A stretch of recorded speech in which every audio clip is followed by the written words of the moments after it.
I decided to skip college and take my talent to the NBA. With the 13th pick, Kobe Bryant. Greatness lies ahead for this young man. Michael Jordan will tell you that Kobe Bryant, the future of the NBA.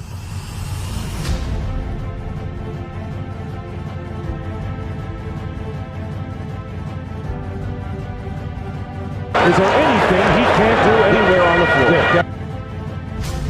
For the Lakers, who finished with a 15-1 run, the best all-time playoff winning percentage. The Lakers have won back-to-back NBA championships. Bryant for three. Oh!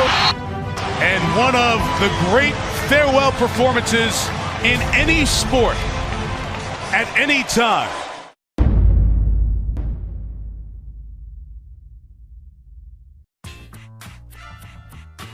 Over his career, Kobe averaged 25 points per game, 4.7 assists per game, and 5.2 rebounds per game, off 44.7% from the floor and 32.9% from three.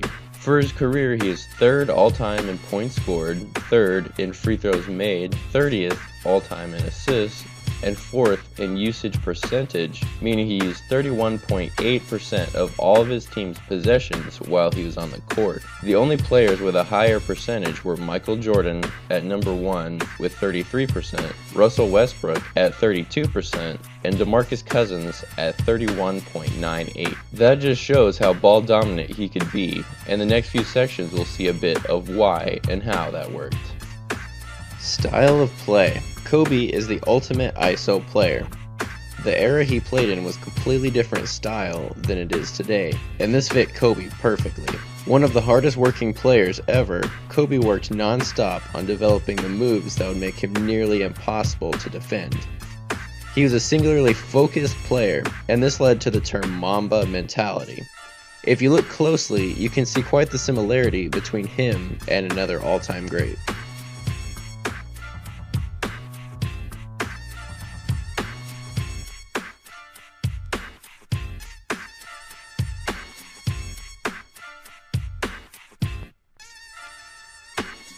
This chart shows his shot selection throughout his entire career. His favorite spots being the wings, high post, and short corner. This is typical for ISO players as that gives them better space and a better view of the floor. Phil Jackson's triangle offense was tailor-made to get the best player isolated on one side of the floor while keeping consistent ball movement or player movement. This is why it worked so well for players like Kobe and for Michael Jordan. Setup. Kobe was always a threat to drive and score. When he drove, he would do whatever it took to get to the rim or to get fouled. His moves to finish at the rim were often creative and emphatic. Without his ability to get to the hoop, the rest of his moves become more difficult as we saw late in his career. One important aspect of driving the basketball is sealing your defender. Once Kobe has a step on his man, he seals him off with his shoulders and feet. He's actively attacking his defender's foot. This makes it much harder to recover as a defender, and this means that that player is now out of the play. Kobe's focus now shifts to the next line of defense. The center usually is the one to rotate over. If the big rotates late, that signals Kobe to attack the front of the rim. If the big is there, he might use a reverse layup, or stop and pop, or try and draw the foul. Face-up series. Jab step jumper. This is a move he did on almost every play, and he used it to lead into his other moves. For this move, he catches the ball in his sweet spot, the mid-post or the short wing. He's perfectly comfortable here. He knows he can beat his defender however he wants, so his main concern is cushion and help. He's always in triple threat position. This means he can drive, shoot, or pass without changing his stance. This is important for any scorer, as your view of the floor is vital for your ability to make the right play. If he sees that the help is in good position, he's going to test out his defender. Kobe can see what's happening on the floor, but his defender can't. Kobe then jabs to the baseline, which usually forces the defender to back up just a bit, and that's all the space that Kobe needs. Dribble pull-up at the elbow. The defender just got beat by the jab step a couple of times, so he's going to slide into Kobe's space when he jabs. So Kobe goes on to the next step. One or two very hard dribbles. He wants to get as far as he can in the least amount of time. He controls his balance off of his inside foot and shoots a fadeaway. We'll get into the dynamics of the fadeaway later. The important things here is that he makes space and pulls up on balance. Pump fake fadeaway. This is the final move in this series and it brings everything together. He uses the triple threat, jabs, dribbles into a pull-up, but the defender guesses it's coming, so Kobe pump fakes to get his man off balance one way or the other, and either pivots into the opening, or shoots the gap, or draws a foul on the airborne defender. You sell that fake, that jump shot fake, defender raises up just a little bit, and now you can go either right or you can go left. You know, so it's almost like chess kind of. Each move sets up the next move. Post-up series. Turnaround. Kobe played a good bit with his back to the basket. This isn't something you see much today, especially for a guard in our modern ball movement and pick and roll style of offense. But when Kobe wanted a bucket, he would buckle down and get in the post.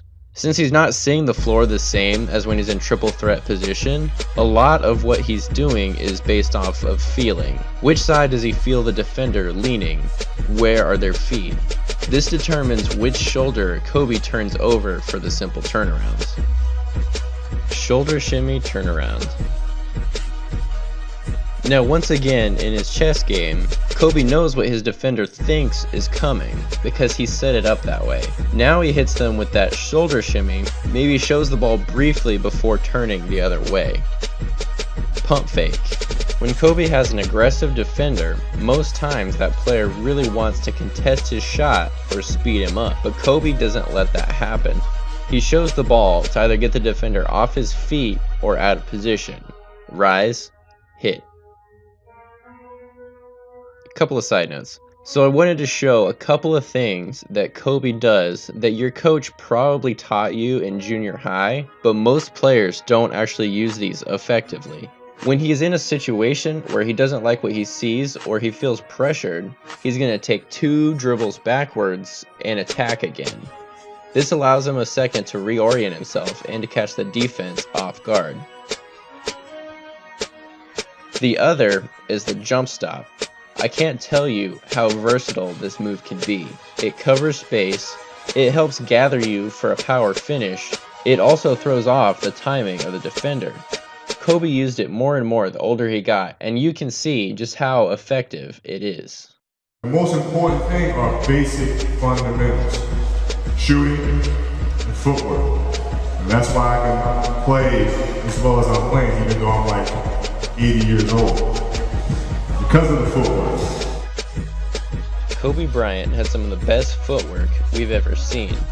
This didn't come overnight. It comes from practice and repetition. Now let's break down some of his footwork. Reverse pivot. Establishing your pivot foot is just as important as how you use it. When Kobe plants, he's looking at his defender's positioning to determine which foot and where to pivot. Once he establishes that foot, he never picks it up again until he goes into his move, otherwise it's a travel. He keeps his center of gravity low in order to stay on balance and uses his shoulders as a guide to get into scoring position. On the reverse pivot, he uses the inside foot to pivot and the outside foot to quickly turn away from the defender. The reason he does this is because the defender will oftentimes try and play it close to prevent him from stepping through, so he spins away from the contact to get an open look. If you're a younger player, I would work on the up and under move to get a good handle on footwork before you try anything too advanced. Science of it really is just you want to be on balance once you're going up. After that, you know, you might fade, you might do whatever. But going up, you want to be able to have a firm base. And pivoting here with this leg here and getting a strong base here. Now, once you elevate, now you can fade. This allows him to get to a place where he can square his shoulders to the hoop and not be out of control. After the jump, you see his feet sway forward and his shoulders back. This allows him to get into a relaxed position from which to shoot. The fadeaway combines the need for both lower and upper body strength in order to get the ball where it needs to go. So once again, if you're a younger player looking to emulate these moves, work first on moving quickly into a shot and planting off one foot and rising on balance before you throw fading away into the mix. Kobe Bryant will go down as one of the best ever. This is attributed to his work ethic, mental fortitude, unbreakable confidence, and his attention to detail. He won 5 championships, and when he did retire, he scored 60 in his final game just to show he still could. He may have had issues with teammates over the years because of his overbearing confidence and intensity, but the results are pretty tough to argue with. Kobe was a winner. He repeatedly showed his will to win in clutch situations, and even when he was injured, it didn't stop him from being out there. The NBA is a different place now, but the impact of Kobe Bryant will not soon be forgotten. Post-game interview. Jeez, oh whiz, guys, come on. Think of a question. Who was better, number 8 Kobe or number 24 Kobe? Vote in the poll or comment below to cast your vote. Thank you so much for watching the video. I know it's been forever since I uploaded last, and my upload schedule has been pretty rough. Anyways, I appreciate the support in my absence. You guys can look forward to even better content here in the future. Peace.